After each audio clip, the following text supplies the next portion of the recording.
Hello, welcome to Converging Dialogues. This is Xavier Bonilla. On this episode, I'm very excited to bring the conversation I had with Andrew Koppelman. Andrew is the John Paul Stevens Professor of Law and Professor of Political Science and Philosophy Department affiliated faculty at Northwestern University. He has written on many issues, many of the culture wars issues that many people think about. He's written about the Obamacare. He's written about gay rights. He's written about many topics. He has written more than 100 scholarly articles and many books, including the most recent book, Burning Down the House, How Libertarian Philosophy Was Corrupted by Delusion and Greed. That's what we talk about. We start the conversation with talking about why libertarianism is so popular and has been for quite some time. We talk about how libertarianism is a mutated form of liberalism, as he mentions in the book and in the conversation, and he explains what that's about. We talk about Hayek and his views. We talk about rights, such as property rights and liberty. We talk about taxation, Ayn Rand. We talk about the role of regulation, what liberalism looks like in 2023, Obamacare, and many other topics. I've been wanting to talk about libertarianism for a while, and every time I read books or on it or whatever, it is always a little confusing and it's always biased. I'm either reading it written by libertarians who are saying it's the best thing since sliced bread, or reading it by people that are just trashing it. And I found that Andrew's book was great because he's obviously a great scholar. He did wonderful research, and it's very readable and really just kind of tracks the history of it and really just kind of just looks at it on the basis of its arguments. Does this hold up? Does this not? How could that work? How does that make sense? And it wasn't a book necessarily trying to put down libertarianism, but more of just saying like, well, here are the claims and let's see if they hold up. And, in fact, a lot of it just doesn't seem to hold up. And there are other kinds of ideas and systems that we use that could be better. His book is great. I really enjoyed reading it, and he was a real treat to talk to. Again, he's super brilliant. I really enjoyed talking to him and the conversation, how he explained everything. And as usual, you can find this conversation at convergingdialogues.substack.com, also on YouTube. Subscribe and follow and share widely with those places. And now I bring you Andrew Koppelman. I am here with Andrew Koppelman. Andrew, thanks so much for coming on the podcast. I'm greatly looking forward to this. Thanks for having me. Yeah, of course. You have written a fantastic book. It is called Burning Down the House, How Libertarian Philosophy Was Corrupted by Delusion and Greed. It's fantastic, and we're going to talk all about it. But before we do, just tell listeners who you are, what your background is, where you're at currently, and what you're up to. I'm Andrew Koppelman. I'm a professor of law at Northwestern University. I've been here for a long time. I write about law and political philosophy. I also have a PhD in political philosophy, and I'm interested in the way in which political philosophy affects law, which it does pervasively. Law just is political philosophy with guns. People have ideas about how the state ought to behave, and some of those people actually run the state and get to decide what it's going to do. That's right. So you've got to look at the reasons for using the state's power in this or that way. That's a problem of philosophy. Yeah, no, that's nicely put. Okay, so we're going to talk about libertarianism, hopefully real deep dive here. I guess the one thing is that the first kind of lead in here is, well, we'll define it in a minute, and I know there's different definitions of it, but one initial point here is, why do you think libertarianism is appealing or alluring, or why is it interesting for some people? Is it this kind of, I kind of feel politically homeless, or I don't like the right or left, or is it really just this commitment to the ideals? What do you think it is that has a kind of popularity, at least in some circles? Well, I think the core of libertarianism really is suspicion of government institutions. So libertarianism is the idea that if government has anything at all legitimate to do, not all libertarians agree with that, some are anarchists, it should protect people's persons and property and do nothing else. And it's kind of odd, given that in contemporary America, we're dependent on all sorts of government services as a basis for being able to live our lives in reasonable health, and safety. But I think that part of why there is a market for it now is people have less confidence in institutions than they used to. And so there is an attraction to a philosophy that says, look, you don't need those institutions anyway. You don't need anybody. You can take care of yourself. It has some psychological attraction, even if it is unmoored from reality. Yeah. I just read this book and had this conversation with Jean Twenge, and she writes about generational research and data. And one of the points she made is that since the age of the boomers, there's been this gradual, each generation, more and more and more and more distrust in institutions, right? And we see it now. I mean, this continue with Gen X and then millennials, and now again with Gen Z, and it's not getting better, right? And so I guess to your point is, well, there's a market, there's an appetite for this, because it's like, well, if you don't have institutions, you got to have something. So why not just rely on myself and not have government involvement? So I guess there's some conversation here about, you've defined libertarianism in one sense, but to me there seems to be different. There's different shades here. There's different branches. There's different forms about it. That's and so. Right. How do you, what are these kind of different iterations, I guess? So what I try to do in the book is tell the story of 20th century American libertarianism, how it got started. So the two main forms are either forms that claim that reducing the size of government is going to make people more prosperous and happier, which really depends on what kind of government you are attacking. Originally, it's attacking socialism, centralized government control of the economy. That's Friedrich Hayek's target. Then there is a later form of libertarianism that doesn't care about consequences at all, that just thinks that it is wrong, morally wrong, for government to do anything beyond minimal protection, police protection, and that's it.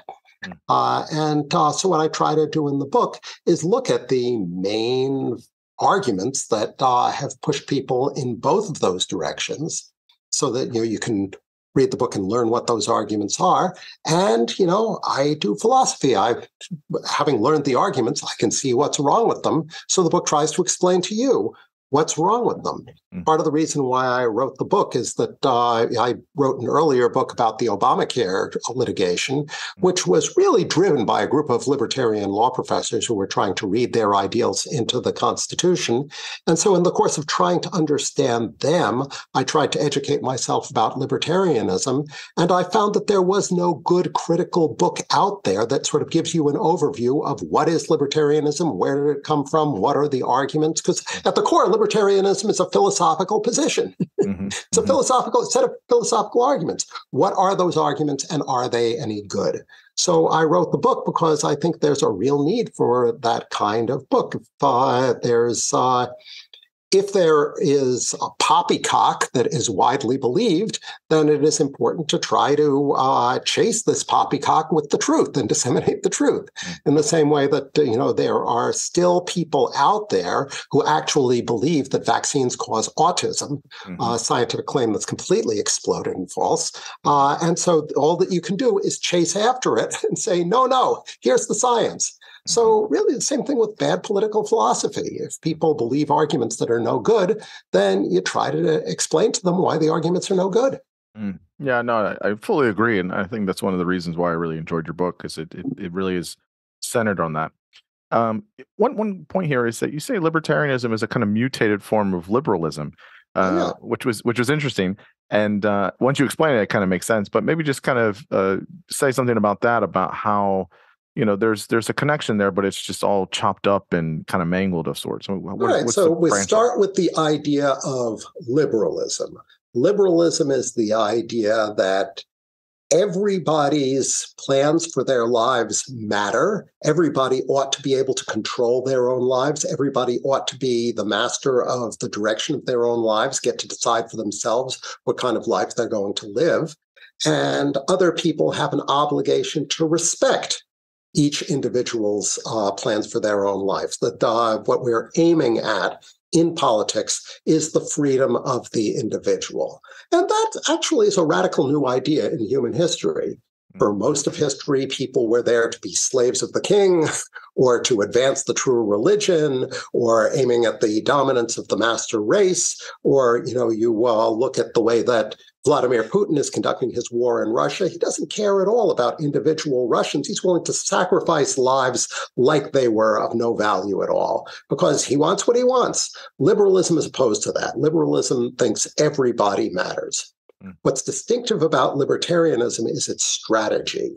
It says that the way to give people control over their own lives is to shrink government down either to this tiny little nub of police protection and nothing else, or to get rid of it altogether. And it's false because government is not the only dangerous source of power. There's private power. If my neighbor is free to do what he wants, and what he wants to do is emit pollution that shortens my life and gives my children cancer, I'm not freer. So the emphasis here on liberalism, and because you're kind of painting this picture of, sometimes people will say like, well, I'm classically liberal, but they don't know what that really means, right? And so there's this idea of classical liberals are interested in people's freedom and how they have this type of freedom. So as you're mentioning there, the strategy is different. So in this way, the tenets of libertarianism are freedom from government, right? Strong property rights, no government involvement. I guess, where did it kind of go wrong? You mentioned Hayek, and then there's Rand in there as well. Where did it kind of get mixed up? So classical liberal, if you're going to use that term, it really goes back to the liberals in Britain in the 19th century who were opposed to things like the Corn Laws. There were high tariffs for wheat, which basically raised the price of food for everybody, including very poor people. But if the price of wheat was high, that was good for landowners who were disproportionately powerful in Parliament. And the liberals wanted to get rid of that stuff and enable free trade because that was a way of promoting freedom. And so they were generally in favor of free markets. You see a variety of that classical liberal perspective in the writings of Friedrich Hayek, whose work is really the beginning of libertarianism in the United States. In 1944, he writes a book called The Road to Serfdom, which is arguing against central government control of the economy. And he's arguing against a very prominent view that central government control is important. In the late 1930s, you look at the world of the advanced industrial countries, the most admired economic managers are Joseph Stalin and Adolf Hitler, because they've turned their economies around. While Britain and France and the United States are all still deep in depression, those economies have turned around. And so lots of people think, and it is the platform of the British Labour Party, that we need central control of the economy. And during World War II, the Labour Party makes the argument that we can't go back to free market capitalism again. It's going to produce ruination again. We can't do that. So Hayek, who's a professor at the London School of Economics, he was born in Austria, but he's working in London, writes this argument against the platform of the British Labour Party, arguing that central control of the economy is going to be wasteful and tyrannical. And that if you want to promote prosperity for everybody, you got to have a free market. Now, when he writes this, he's aiming at the British Labour Party, but in the United States, there are lots of business people who are very unhappy with Franklin Roosevelt and are having a lot of trouble explaining why they're opposed to the New Deal. And then The Road to Serfdom gets published in the United States, and Roosevelt's opponents grab hold of it like a drowning man grabbing a plank. This is what we were looking for. This is why central planning is no good. But it's a category mistake right from the start, because Roosevelt never proposed central control of the economy. The New Deal was not the platform of the British Labour Party. Roosevelt was always basically free market capitalism plus a welfare state. Historians say that Roosevelt saved capitalism in the United States, and they're probably right about that.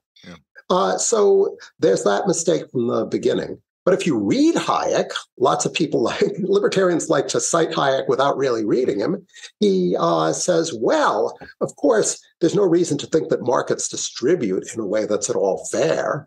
Markets are efficient, but they don't give people what they deserve. It's a mistake to expect that from markets.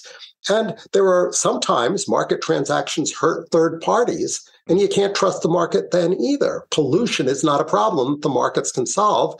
I can sell something that you like and that you're willing to buy by operating the stinkworks that put cancerous chemicals in the air. And all of the people who get hurt by the chemicals aren't party to the transaction. They don't get to decide whether to be in the transaction. Capitalism can't solve that kind of problem.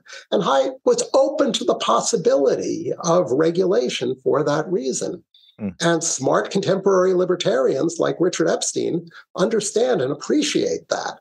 And so they want there to be free markets, but they also understand that you've got to have some kind of regulatory apparatus if you're going to really get the benefit of markets. People have to be made to internalize the costs that they're imposing on third parties. You explain that really well. And I think that the one question here that might get people confused is that many people will make this claim towards, liberals or people on the left here in the U.S. that they just want government everything. But in reality, you mentioned at different points in the book, Obama in a lot of ways was kind of following Hayek, right? It was, he saved the big banks, right? Got a lot of heat from it, right? But he saved a lot of the economy in many aspects.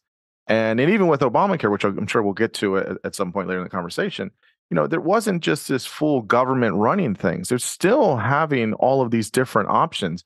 I guess, what is it that for libertarians, that's not, they just want it all the way, but is it one of those things where it's like they're just not mindful or considerate of what's the impact this has on my fellow neighbor or my fellow citizen? Where's the breakdown here, I guess? I find that they have a lot of trouble focusing on issues of pollution or issues of, sometimes external effects are negative, sometimes external effects are positive.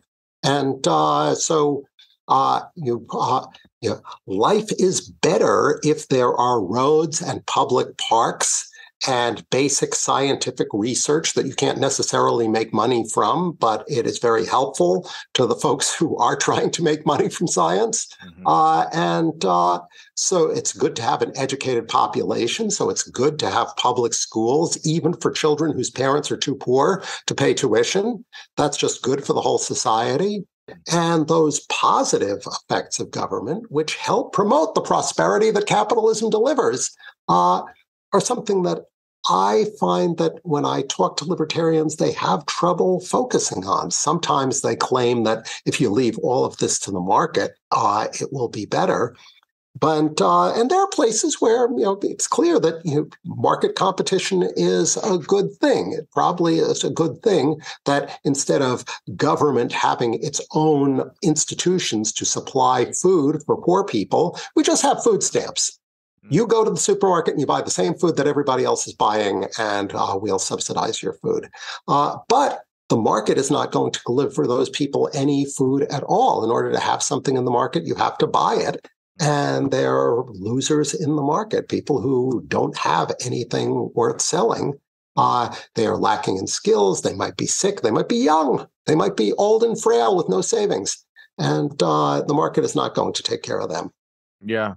I guess still with Hayek, I mean, he wasn't for the central planned economy, but how did he think about, he had qualms about redistribution, which a lot of folks that are on the libertarian branch of things do. He was really worried. And this became more of an issue as he got older. In his later work, he gets more and more terrified that we are on a slippery slope to socialism.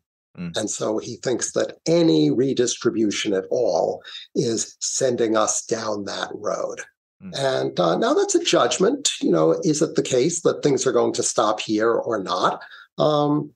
And all I can say is that there has been a massive redistributive apparatus in the United States for a long time, and we have not slid into socialism. And if you look at the Scandinavian countries, which I offer as, I think, the best example of how the right way to run capitalism, Sweden has a much more robust welfare state than we do. If you are a member of the precariat, if you are a barista or you do lawn care, you have free health care. You want to go to the university, we'll pay for you to go to the university. We make sure that you have adequate housing and all of that. But what supports that is a system of go-go capitalism.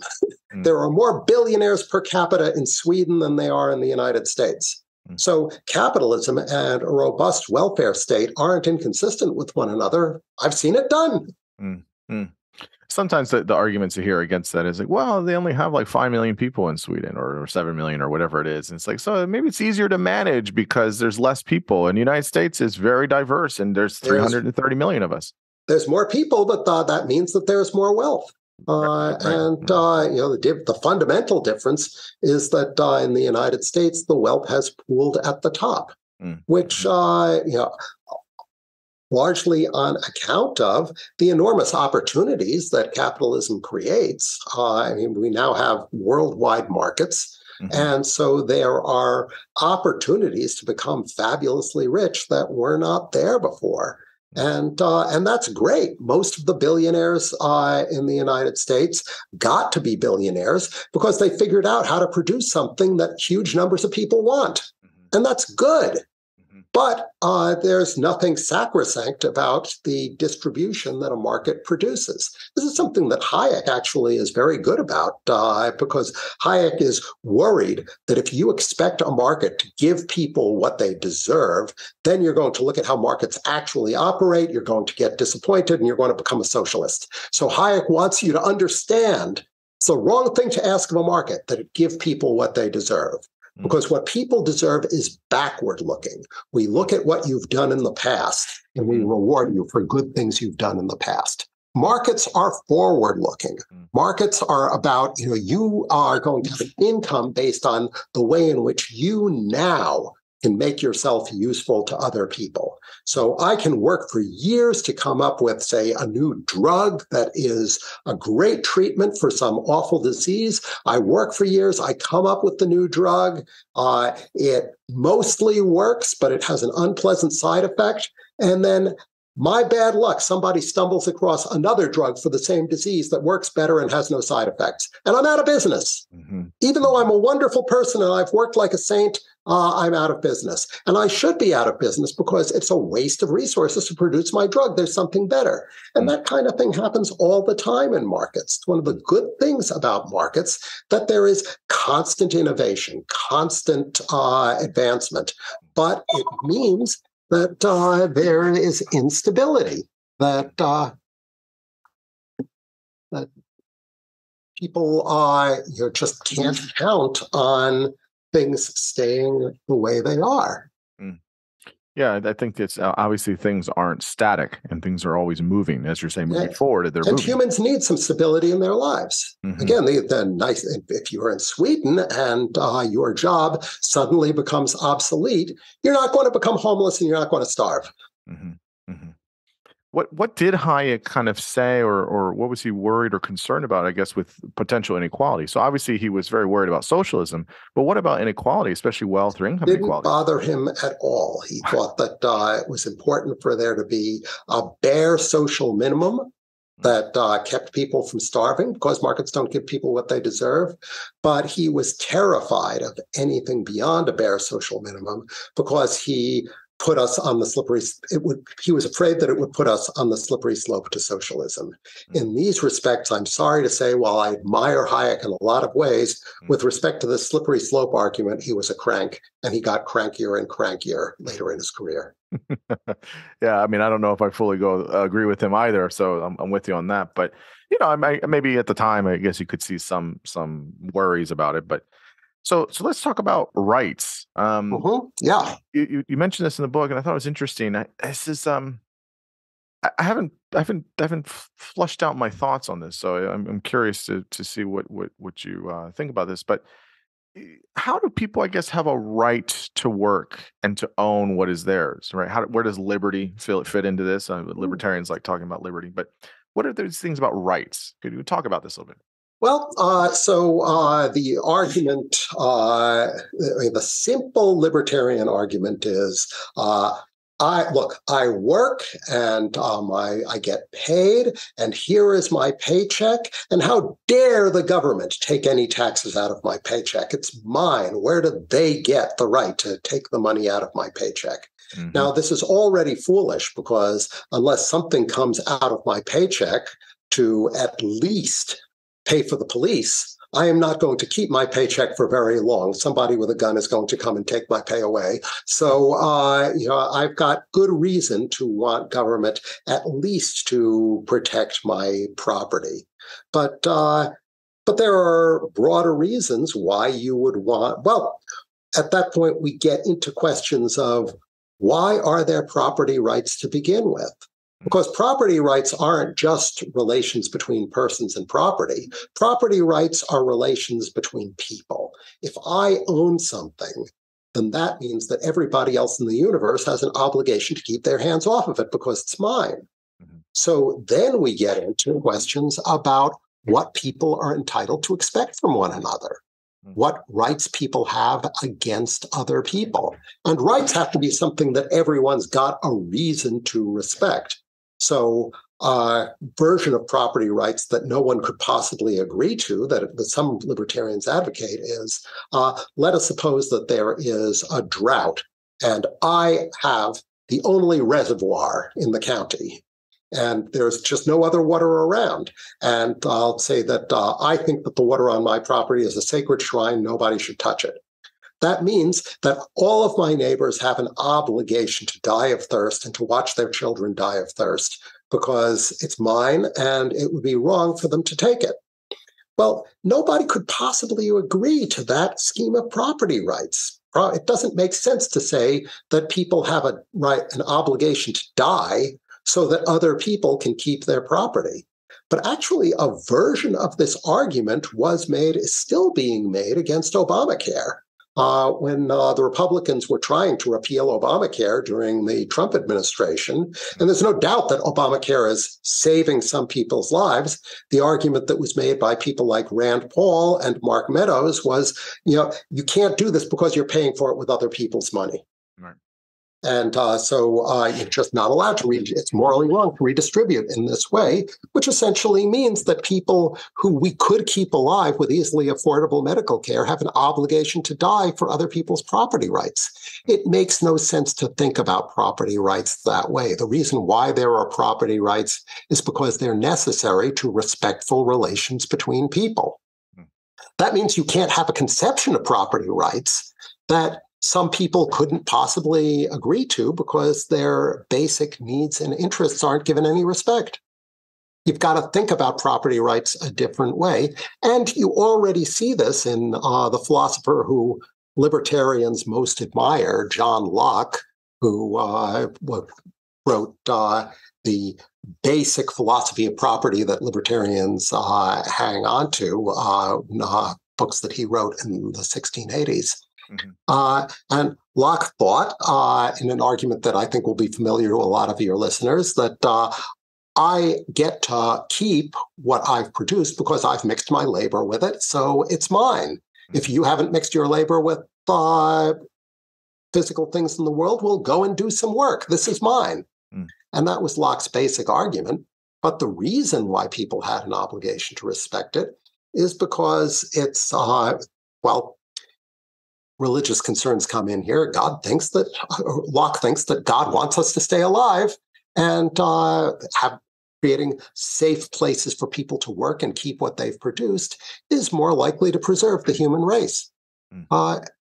But Locke also thought that even in Locke, there is an obligation to redistribute. Since the whole point is to keep people alive, then if you need to redistribute in order to do that, Locke thought, well, then you have to do that.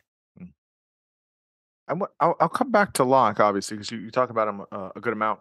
I guess the question I have is about rights. I mean, if you take the property rights, if you divorce it from morals, let's say, wouldn't that be correct? So in your example, I mean, we have all of these moral kinds of intuitions about this, but if I say, look, I have the only reservoir and I don't want to use it, I just want to have it for me, and everyone's gonna, there's a drought and everyone's not gonna have water and they're gonna die. Well, that sucks, but it's mine. I mean, isn't it on its merits correct? It's not morally correct. Well, so then I want to know, where does this conception of rights come from and how do you defend it? I mean, you really can't defend rights from morals because they both ultimately are grounded in statements about what people ought to do. If we say this is yours, that implies other people ought to respect your property rights and keep their hands off of it. Property rights just are a moral claim. They're a claim that, even if there are no police around, this is yours, and it would be wrong for me to take it from you, even if I'm bigger than you are, and even if I have some big friends, I still shouldn't take it away from you because it's yours. That is the idea of property, control over the world that other people have an obligation to respect. So law in Locke, and I think more generally, is there to enforce property rights that people are already entitled to. But then we've got to figure out what kind of property rights would those be. Yes. And the kind of property rights if there is going to be unequal property, but we're all going to agree to it, all of us have to have some reason to agree to the inequality. All of us have to have some reason to think that inequality is okay. And the best answer to that question, I think it's most clearly stated by the 20th century philosopher John Rawls, is that inequalities are inequalities that everyone has a reason to agree to if those inequalities are to the benefit of the worst off people. And capitalism, if there's a social minimum, can satisfy that test. There's no question capitalism has made most of the people in the world far better off than their grandparents. Sure. In 1870, about something like 70% of the human race was living at about $2 a day poverty. Today, it's less than 10%. And that's because markets have been allowed to do their work and are continuing to do their work. More than half of the world is middle class in the sense that they've got some disposable income. After they pay for their food, and after they pay for their housing, they've got something left over. Yeah. That is a consequence of free markets. The Hayekians are right about that. The ones who I'm arguing against want to extend that to a more general suspicion of government, which I think is misplaced. The place where suspicion of government has clearly done the most damage is with respect to climate change. An awful lot of people who identify as classical liberals have been in denial about this, and they've been quite effective at keeping the U.S. government from doing anything about it, and we are seeing the result. Yeah, I totally agree. I guess, so I mean, I agree with you. I think for the playing devil's advocate here, I think you can, obviously with rights, you can make the moral claim there. I think that's the easy way. I would root it a little bit more in kind of our social nature, right? One of the points that I make when I discuss these things with people is we don't live on individual islands by ourselves. If you live in concert with other people in your neighborhood, in your community, you are by virtue of being in the space with somebody else going to have a conversation about how you want to play along together in the sandbox, if you will. Yeah. And that's where I think the kind of social component, I don't mean that in a political way, I mean that just in a philosophical way. We are social creatures. we have to decide these things. So I think we've generally made this agreement that property rights are, this is mine, which means it is not yours, right? That's the attraction of social contract theories. That yes. Yes. Unless it is the case that unless our rights come from God, then God hasn't made clear what those rights are for the most part. So then we have to agree to it ourselves. And whatever rights we have to be rights that we all have reason to agree to. Yeah. So I guess I just don't understand how people, I guess you could make maybe certain hierarchies, but like you're saying, well, this check, I worked hard for it. This other person didn't go and work for me. Why am I giving this money to Social Security, and I'm giving this money to Medicaid and Medicare, all these programs for these freeloaders to just say, take it? This is my money, right? And it's the reality is, well, this happens all the time to people, as you're saying, in the idea of, you can have an ambulance or a police officer. Although the beneficiaries of those programs, they're not freeloaders. They are people who earn lower wages in a capitalist economy. The person who cleans my office at Northwestern University is contributing to the process of operating the university in their way. I am contributing to it in my way. But the market payment for each of us doesn't necessarily correspond to the intrinsic value of what we're doing. It's really hard to figure out what the relative intrinsic value is. Whatever it is, it's not the market wage. The market wage is a consequence of supply and demand. I'm very lucky. It turns out that, not a whole lot of people want to get the education that I've got, and so I'm a scarce commodity. And so, that's good for my wage. The person who cleans my office, it happens that there are lots of people who have that person's skill set, so that person isn't paid as well. But this has nothing to do with the intrinsic value of what I do or what that person does. It's purely a function of the accident of supply and demand. So what we do know is that we both contribute to this process. Neither one of us is a freeloader. We both work. And then we ask, given that we can't figure out what the value is of what each of us contribute, what is fair? Now, markets do tend to produce an awful lot of value. Probably the fact that there are markets means that the person who cleans my office lives in a nicer house and eats nicer food than they would if we didn't have a market economy. And that gives them a reason to agree to live in a market economy, even though there are people with more money than they have. Yeah. And again, I totally agree with all this. I think the arguments that people make is these very... they feel, I don't want to be insensitive here, but they feel sort of cartoonish almost, right? It's just this kind of very one-dimensional kind of way. And it's like, I wonder sometimes if people, if they don't have it right in front of them, or if it's not happening to them, it's very hard for them. What you just described makes perfect sense in my mind. Yep. But I think for other people, they just don't see it. So it's not there. They don't really recognize it, or they feel they don't have to. Yeah, well, it is possible to express that view as a philosophical argument. I spend a chunk of the book on Murray Rothbard, who is the most important philosopher you'd ever heard of, who really states this argument about, look, this is my property, it's mine, it's wrong for anybody, even the tax man, to come and take any of it. And Rothbard works this view out in elaborate detail, and he's enormously influential. He was the one who persuaded Charles Koch to start funding the Cato Institute and other libertarian organizations.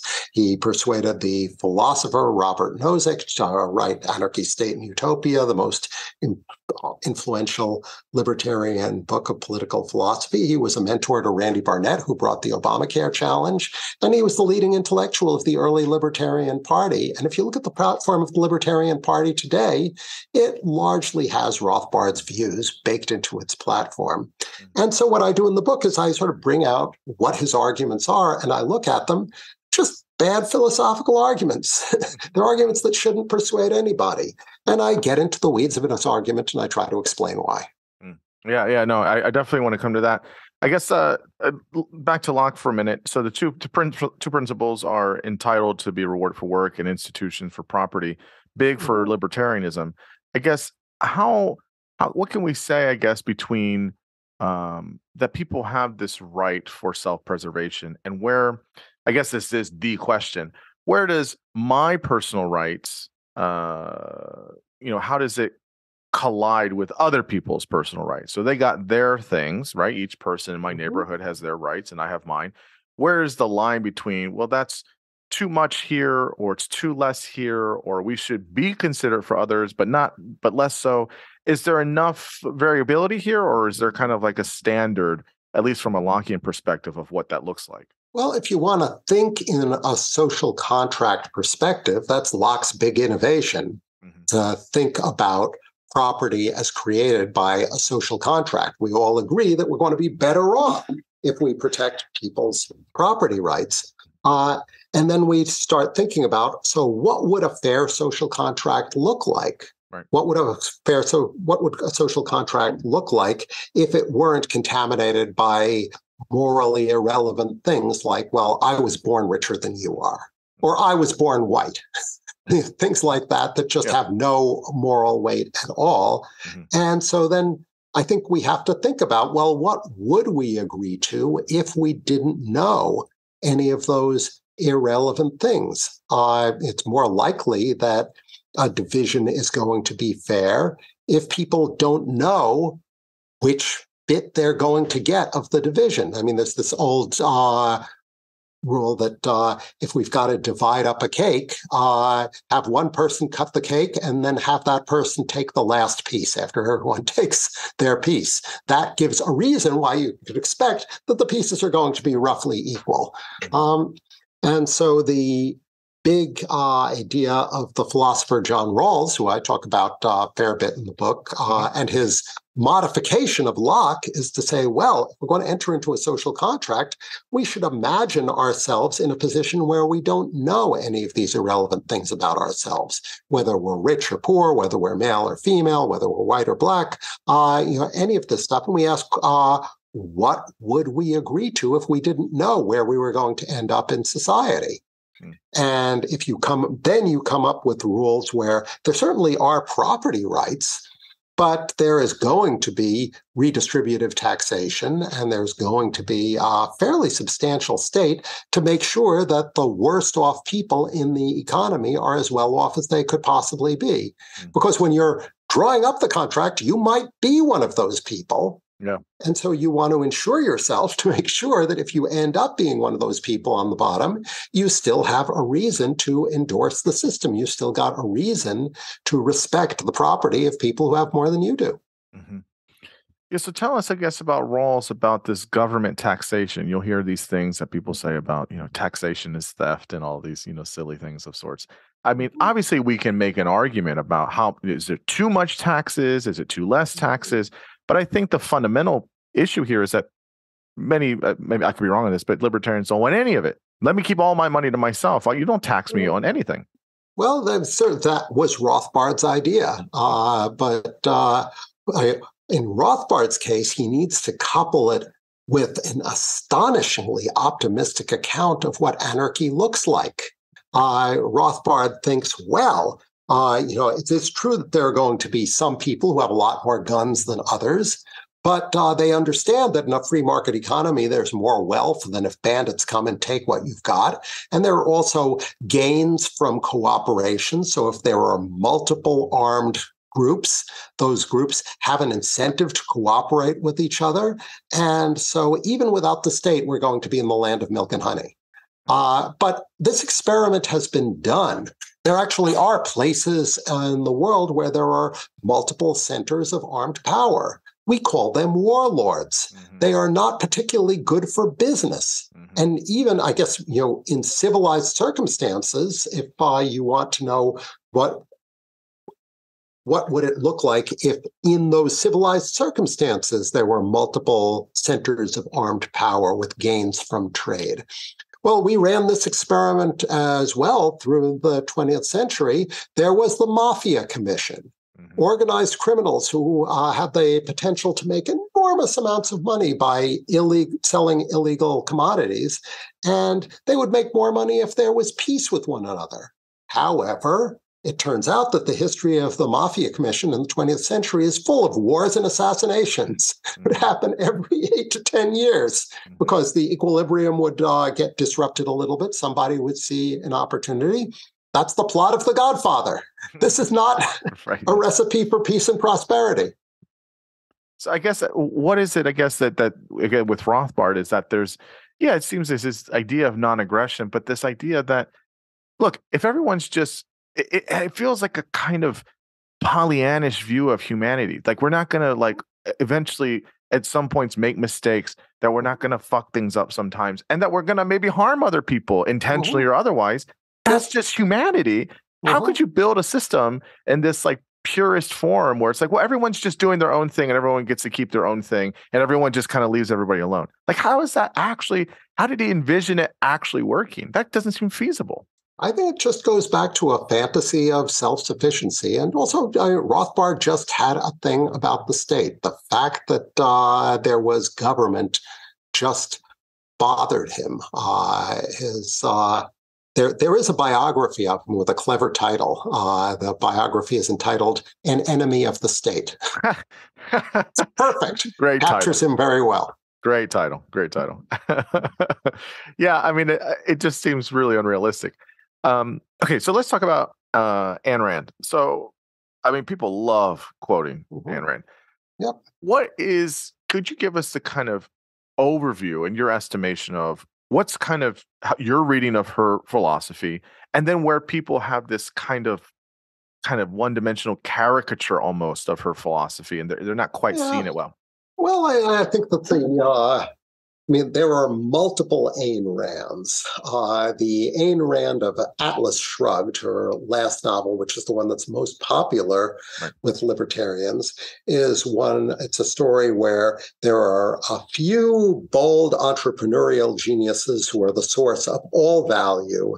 And the problem is that the government won't allow them to produce the value they could produce and is mooching off of them and is stultifying their potential. And the geniuses need to break free from this stultifying government. The idea that which I said before is part of the core of libertarianism, the idea that the individual can make it on his own, that's a persistent idea in Rand's writing, the early and late. And the heroes in Atlas Shrugged are very much like this. They are the source of all values. It really is, it's oddly a sort of inverted Marxism. In Marx, it is the people at the bottom who are producing all the value, and the people at the top are just parasites who are mooching off of them. In Rand, it's the people at the top who are producing off the value, and all the workers below them are, kind of dull and living off their genius. And neither one of them really captures what goes on in a capitalist economy, where there's just lots of people with lots of skills who are producing lots of things of value, whatever the value is of captains of industry. I live in a house where the plumbing doesn't leak. And the reason why my plumbing doesn't leak is not because of some genius in a boardroom. It's because the plumbers who put in the plumbing in my house were competent and conscientious and did a good job. Right. And so it's distorted as a picture of the economy. That idea of the solitary genius does run through all of her writing. Although if you read The Fountainhead, there's a very different vision of capitalism. There's still the hero is a solitary genius, but the market is rewarding this newspaper publisher who is a demagogue and is publishing garbage, but it still makes him rich. And the hero Howard Rourke's mentor is another architect who is neglected and starving, and nobody appreciates him. And he dies in obscurity. And so she doesn't have quite the same level of faith in the market in Fountainhead than she does in Atlas Shrugged. But a constant across her work is that she really has seen government incompetence in a big way early in her life. She lived through the Russian Revolution. She escaped Russia after the revolution, and she saw what was a decently functioning economy in Russia brought to ruin by incompetent government bureaucrats, which really is the story of what was happening in Russia during the time that she lived there. Her problem is that she comes to the United States and she sees Bolsheviks everywhere. In the 1960 election, she confidently predicts that if John F. Kennedy beats Richard Nixon, there will never again be another election because Kennedy is going to establish a fascist dictatorship. She's delusional. I mean, Kennedy was pretty centrist, he's pretty moderate, which is pretty hilarious. She has these weird ideas about rights, and she also has this idea about about humans never having dependency, kind of things we were just mentioning. What were some of her confusions, I guess, about rights? You talk about that. Even more than Rothbard, she just doesn't have a good idea of where they come from. They just seem to fall out of the sky and have the status that she claims that they have. Right. And she just doesn't have any good argument at all. And so I get into what her writings are. And one of the things I say in the book is that there are some really serious libertarian philosophers, people who've spent their lives doing libertarian philosophy, who go to Rand looking for philosophical arguments, and they're terribly disappointed that they find that they're just bald conclusions with no arguments at all. She's just way in over her head as a philosopher. And it is really unfortunate that she has fans in the United States with money. There's one foundation that has been giving money to lots of little liberal arts colleges that are not in a position to turn the money away, to establish philosophy programs where the students read Ayn Rand as if it were serious philosophy, which, as a professional educator myself, I think is educational malpractice and mistreatment of students. Oh, 100%. I mean, I have many friends that are philosophers. They teach philosophy. They have doctorates in philosophy. And it's kind of a joke. I mean, no, people in philosophy don't. And that's not because they, don't want to consider her ideas or anything, but in the tradition of, whether you want to use continental or analytical philosophy, she's not doing any of those things at all. Yeah, no. Well, one of the things I try to do in the book is take all of these people seriously, to respectfully consider their arguments, look at them in their strongest form, not inject their personalities. Rand was a very difficult person. She drove people away from her all of her life, but her arguments are her arguments. They could be sound arguments. I don't try to bring that stuff in, but as it turns out, the arguments are just not very good. Yeah, no, I mean, I fully agree. So let me ask this, kind of a broader picture here of sorts. Hayek, Rothbard, Nozick, Rand, they're all in agreement about not restricting people's liberty for their own good. What are their, I guess, holes here for this idea of restricting people's liberty? And you mentioned also second order preferences. So what are the things in which they all agree? And then you're asking about paternalism interfering with people for their own good. Yep. If the ultimate aim of a liberal, which I count myself as, I want people to be in control of their own lives. Sometimes people are more able to control their lives if certain options are not presented to them. I think there would be fewer people who are able to look at their lives and think, well, that's the kind of life that I want, if fentanyl and methamphetamine were freely available at the 7-Eleven. That people would get ensnared by these things and they'd be worse off. So, I'm better off because I don't have those temptations in front of me. It's a very small number of things, but if you want people to be free, that's a legitimate role for government. It is good that there are financial incentives for people to save for retirement. It's good that retirement plans have retire contribution as a default option that you've got to opt out of. An awful lot of our decisions are just reflexive reactions to the options that we're given. We should structure the options in a way that in the end leads people to have lives that they don't regret. Yeah, I totally agree.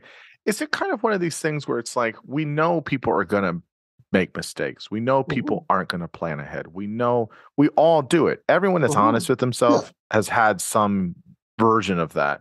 And so I guess your argument, I guess, for the role of regulation? Is it what's the necessity of it? And do you think there is too much? Is there a ceiling to that where you can have too much regulation? I mean, it's hard to be quantitative about this. I think it's just sort of a mistake. I mean, it really depends on the problem. Big problems require big regulatory solutions. One of the biggest innovation of the Biden administration is this massive climate bill that was passed, which involves all kinds of massive intervention in the economy to shift our energy production away from fossil fuels. On the other hand, we are facing the biggest catastrophe that the human race has faced in centuries. And so the question of how much regulation you want really depends on what you want it for. Even, little regulations, if that don't make a difference, if they are entirely silly and wasteful, then even though they're little, you should get rid of them. So I think that thinking about this quantitatively is a mistake. There certainly are regulations that are counterproductive and stupid. And one of the useful things that libertarians do is they point them out. And a lot of the time, they're right. If you pick up any issue of Reason magazine, which is, I think, the best libertarian publication, they are full of horror stories about this or that action of government that is stupid and wasteful and oppressive. And the journalists at Reason magazine are very competent. They're very good at their jobs. They're usually right. But that doesn't, to the extent that there are government programs that are functioning well and are keeping people alive and that are keeping the water drinkable and keeping the air breathable, well, Reason magazine doesn't write about those. They don't make a good story for Reason magazine, so they don't make it in there. Right. I mean, I totally agree. I guess let me do this. Let me ask it in this way. We talked a lot about libertarianism. We talked about some of its kind of mutated form of liberalism. For you, I mean, you identify as liberal. I do as well. Moderate liberal, if you want to put a little tag on it, I guess. But what in 2023? How do you see liberalism now, and maybe its arc of where it was in the 60s and 70s, and where we're at now, as different from maybe centrism, or as from the progressive left, the progressives and conservatives on the right? Well, first of all, I mean, it's not monolithic except in its goals, and liberals will disagree with one another about this or that strategy for accomplishing the goal of giving people control over their own lives. But that's really the bottom line that we're trying to achieve. So when we are active in politics, we're defined to some extent by our adversaries. The Republican Party pre-Trump was, somewhat libertarian. They certainly, during the Trump administration, lowering taxes was basically all they could agree on. That group is still quite potent. There is a group of the Republican caucus who are prepared to crash the national debt and throw the world economy into recession because they are so desperate to reduce the size of government. So libertarianism is still quite alive there. But there's also this populist authoritarian streak, best represented by Trump, and that's a different adversary for the liberals to push back on. I think that there's a different set of problems from time to time. I think that any serious liberal is concerned about climate change. Until climate change became a potential issue, we weren't concerned about it. The world changes. We want to effectively control the spread of disease. One clear failure of libertarian philosophy is the emergence of COVID.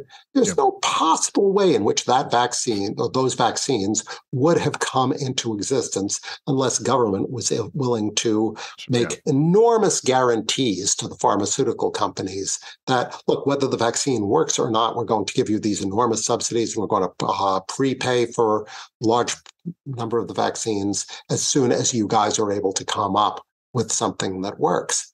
And the market never would have got you there, or it would have taken many more years. So it really depends on what the problems are that you're trying to respond to. Let me ask you. I want to ask you. I know you've written about it. I want to ask you about it, but I guess economically. So many times people look to liberals for their social policies, right? Where they're on the the cutting edge of many of those things, or got their pulse on where society is. But sometimes I think it gets missed that unless we're doing all of the things progressives wants, because they're a pretty loud bunch there, all of the things, kind of the Bernie Sanders populism, blah, blah, blah.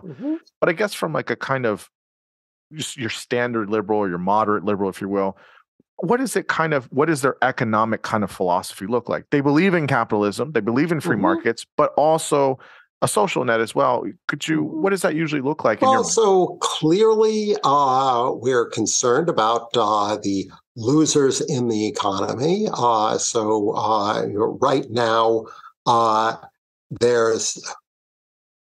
life is much more precarious than it used to be for people in the bottom half of the income distribution. And so that's just toxic for the society. More generally, I see young people, my students, are more nervous about their futures than they ought to be. Young people ought to be willing to take risks, and young people ought not to be terrified. They should be willing to pursue what's interesting to them. But so I think one consequence of having a more precarious economy is you get fewer English majors. People are afraid to be English majors. This is a bad thing for the civilization. So you want to have those kinds of guarantees that whatever the economy does, you and your family are going to be okay. That even encourages people to start businesses. We're getting fewer business startups than we used to, again, because people are scared. So that's bad for the economy. The other big issue that small government people have trouble with is infrastructure and basic research. And this is something that Trump could never get his caucus interested enough to do anything about. Trump kept talking about infrastructure, and it never happened. You actually have to believe in government, believe that there is a role for government if you are going to get that kind of infrastructure, which you can't really have the benefits of free trade unless there are roads and railroads and bridges that you can rely on. That is part of what creates the wealth. The market can give you this kind of wealth, but never without a powerful complementary role for government. Yeah. I mean, obviously, I very much agree. I guess one thing we've chatted about in some ways, but this is funny slogan, I guess, of sorts. But people talk about this end the Fed kind of thing. Is this again that kind of we don't want essentially a centralized bank, monitoring things? We can just do it on our private banks or wherever my bank down the road. Is that kind of the mentality behind it, or? That seems to be it. And again, we ran this experiment all through the 19th century, and there were horrible cycles of boom and bust. And ever since the Federal Reserve has been in place, that has been modified. And our big experiment with getting rid of financial regulation and having a very large sector of the economy with no regulation culminated in 2008. And we saw how that went. And we have not had a similar contraction since. And even now, after the really very bad shock of COVID, just terribly economically destructive, the economy seems to be recovering. So, the idea of, we can do without the Fed, it's entirely delusional. It's, somebody is at sea and they think, boy, I feel free. Suppose that I jump out of my boat and start swimming. I'll be even freer then. They don't really understand the conditions of their own existence. The Federal Reserve is one of the things that has made America as prosperous as it has been. Yeah. Talk to us about a little bit just about Obamacare. You mentioned in the book, you mentioned, I know you've written about it before.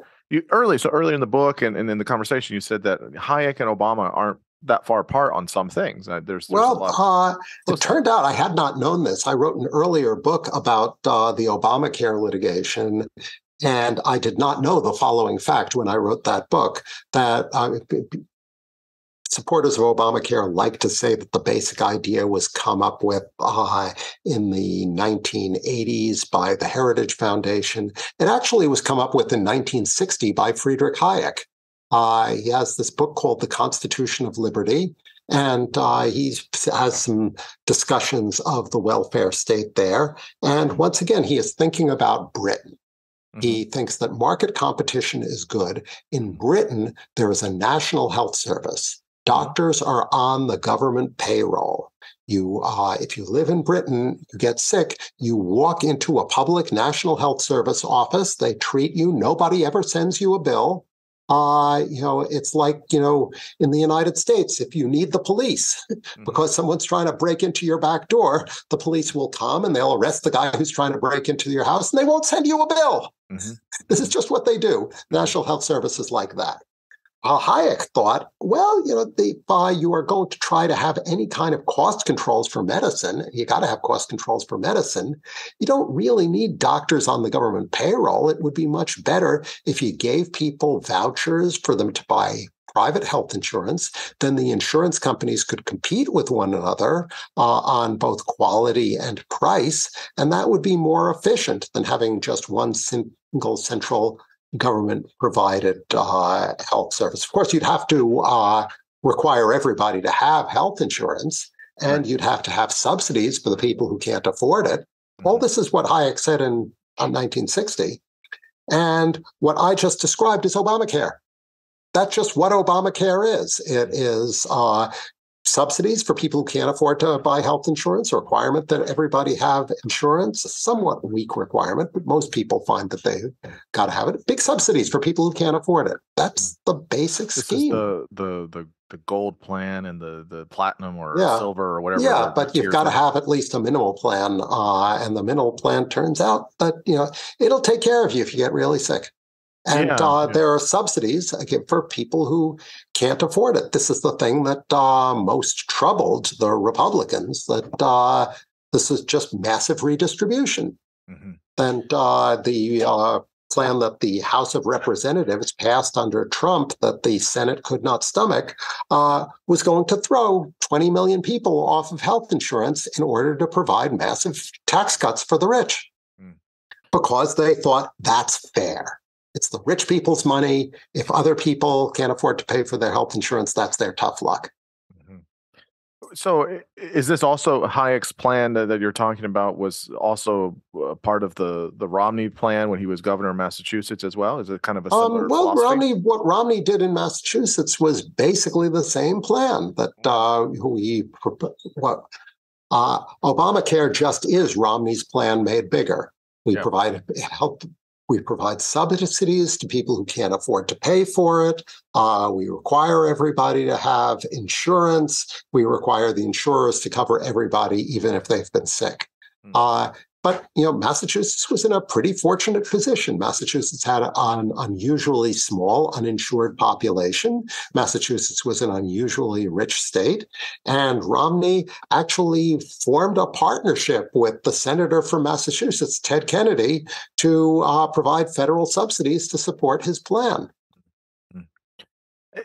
And many people with Obamacare, they got upset with the public option, which I never understood why. Because if it's an option, like it's just an option, you can still have the private options as well. And you can, why do you think people got so exercised about that?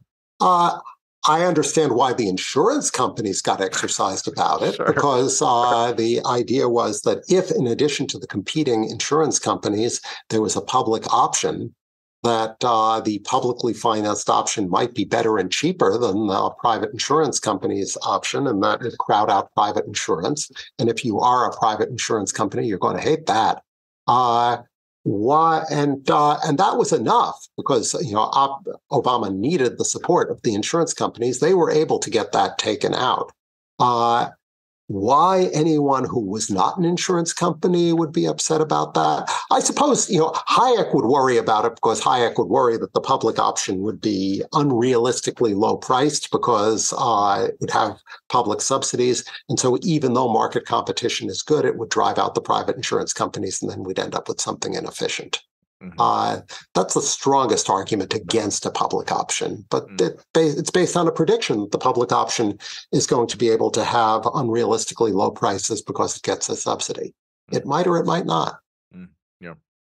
So I guess one of the final questions I have here is just about, you've written this book kind of, detailing some of the arguments for and against libertarianism, more against, I guess. What do you think is a better alternative? Do you see a type of, kind of liberalism or some kind of pragmatic institutionalism, this ways of having these moderate types of ways to say, listen, if you understand libertarianism, where it comes from and its real things, it's not tenable. Here's the alternative. What's the thing people could go to as the alternative, I guess? The alternative is big capitalism with a big welfare state. Quite a lot of the innovations of capitalism, they're great. They make people's lives better. Amazon has created the most efficient delivery system in the history of the world. Can sometimes deliver stuff to you within 24 hours. Clearly, during the pandemic, must have saved the lives of enormous numbers of people who would have gone to the store and they didn't. They had stuff delivered to them by a worker who worked outdoors. So that worker didn't have to inhale stuff. The conditions in the plants or something else, and there are some issues there. But overall, it's terrific. But you can't leave everybody to the market. We've seen regimes in the world where you have this kind of booming market, but the state makes sure that the people who lose out in the market competition aren't leading terrible, scary, precarious lives. And the wealth that a market produces gives you the resources to take care of everybody. Part of the lack of faith in institutions that I think drives libertarianism is the consequence of the fact that after Reagan, American policy has been to unleash markets without an adequate safety net. And so that leaves lots of people in scary, precarious conditions where they lose faith in everything. Yeah, I agree. I mean, I think I like many of the aspects of capitalism. I do think we should avoid, and I think you would agree, crony capitalism. Massive you elements. want competition. Crony capitalism is about using the state to stifle competition. Mm-hmm. That's terrible. But you have to go after it at retail. Mm-hmm. You can't say, we've just got to get rid of the state altogether. Because there's just too much that the state is doing that's indispensable. It's like telling somebody, I can get rid of the pimples on your face. I'm going to cut off your head. Mm-hmm. Right. It'll work. Right. Yes. But you won't have a head. Yeah, absolutely.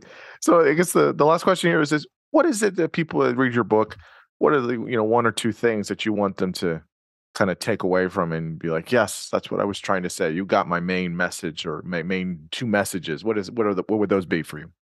That would be that capitalism is great, free markets are great, but they need a pretty big and robust and efficient state in order to deliver the great things that capitalism can do for us. Mm. And so you need big-time capitalism with a big-time welfare state. That is the best life that human beings can hope for, and we can achieve it. But before we can achieve it, the voters have to see it. Yeah, I totally agree. It's 24 is around the corner, and we're going to be doing the whole election thing again, and just not really looking forward to it again. Andrew, is a great conversation. The book is called "Burning Down the House: How Libertarian Philosophy Was Corrupted by Delusion and Greed." I believe it's out everywhere. It's just through St. Martin's Press. Where's the best places to find yourself? So I have a website, andrewkoppelman.com, and all of my books and articles are there. I write regularly for The Hill, which is a political newspaper. I write in other places too. I regularly contribute to a law blog called Balkanization. And, if you Google me, you'll find my name. But what I want to say, particularly to this audience, is you probably know somebody who's a libertarian. If they would read my book, that would stop. Mm-hmm. Yeah. Well, listen, I can firmly agree with that. I think that you treated libertarianism as a philosophy very well. Tried to look at the arguments and just see where it doesn't hold up, and it's done very well. And big thanks to you, Andrew. I really enjoyed the conversation, talking about all of these important issues. And so I'm hopeful that people will go out and get the book. So big thanks. Thanks for having me. Yes, of course.